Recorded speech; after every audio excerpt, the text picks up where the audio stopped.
गजब की है टीएमसी और ममता बनर्जी की राजनीति। जी हां, उन पर लग रहे हैं कोलकाता डॉक्टर केस के यहां पर इल्जाम कि वो सबूत छिपा रही हैं, लेकिन उल्टा वही प्रदर्शन पर उतर आई हैं। 17, 18, 19 के दिन जिस तरीके से उन्होंने प्रदर्शन करना शुरू किया और यहां पर जो है असली अपराधी को सजा दिलाने की बात की, उससे वो एक बार फिर से निशाने पर आ गई हैं।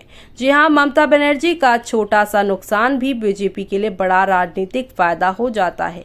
ऐसे में अब यहाँ पर ममता बनर्जी जिस तरीके से अपने इस यहाँ पर सारी चीज़ों को हैंडल कर रही हैं, उस पर सवालिया निशान खड़े हो रहे हैं। चलिए जाने की खबर विस्तार से। तब तक आप हमारे चैनल टीसी न्यूज़ चैनल को लाइक एंड सब्सक्राइब करना ना भूलें।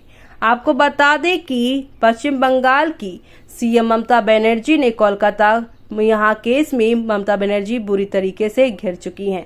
चौतरफा फजीहत हो रही है। कलकत्ता हाई कोर्ट से लेकर सुप्रीम कोर्ट तक आरजीकर मेडिकल कॉलेज में ट्रेनी डॉक्टर के साथ हुए उस हादसे के बाद भी भीड़ का हमला। इस पूरे प्रकरण ने पश्चिम बंगाल की पुलिस और प्रशासनिक मशीनरी को कटघरे में खड़ा कर दिया है। वैसे तो करीब 10 साल से, लेकिन 5 साल से तो बीजेपी शिद्दत से टीएमसी और ममता बनर्जी के पीछे लगी है। 2019 के आम चुनाव में बीजेपी को बंगाल में पांव जमाने का मौका क्या मिला? 2021 के विधानसभा चुनाव में तो ममता बनर्जी के बेहद खास नेता शुभेंदु अधिकारी को अपने पाले में लाकर बीजेपी ने अपने हिसाब से खेला का पूरा इंतजाम कर लिया था, लेकिन चूक गई। और वैसे ही जो है संदेश खाली के बहाने लोकसभा चुनाव में भी कुछ बड़ा करने का इरादा था, जो धरा का धरा रह गया। लेकिन अब बीजेपी संभल गई है। कोलकाता के इस केस में संदेश खाली भाली यहाँ पर राजनीतिक गलती नहीं दोहरा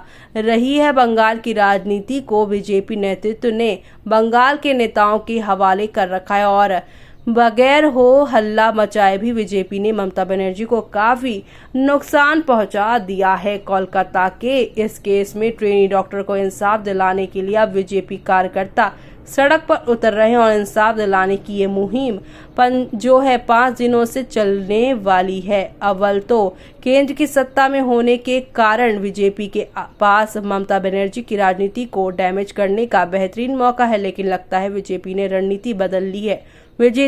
बीजेपी असल में ममता बनर्जी को जो है राजनीति को खुद एक्सपोज करने का मौका दे रही है। वैसे भी बीजेपी के जाहिर तौर पर कुछ खास किए बगैर ही ममता बनर्जी की लगातार फजीहत हो रही है और बीजेपी के पास ये ऐसा मौका है जब वो ममता बनर्जी के खिलाफ मुकाबले में किसी भी स्थानीय नेता को खड़ा कर सके। बीजेपी के पास ममता बनर्जी के खिलाफ मोर्चाबंदी का भरपूर मौका है। बीजेपी चाहे तो केंद्र सरकार पर दबाव बना सकती है कि पश्चिम बंगाल में राष्ट्रपति शासन लागू कर दिया जाए। हालांकि अभी तक ऐसी कोई संकेत नहीं मिला है। निश्चित रूप से पश्चिम बंगाल के गवर्नर सीवी आनंद बोस दिल्ली पहुंचे हैं। राष्ट्रपति द्रौपदी मुर्मू से मुलाकात कर कोलकाता के इस कांड के बाद की स्थिति के बारे में बताया ही होगा।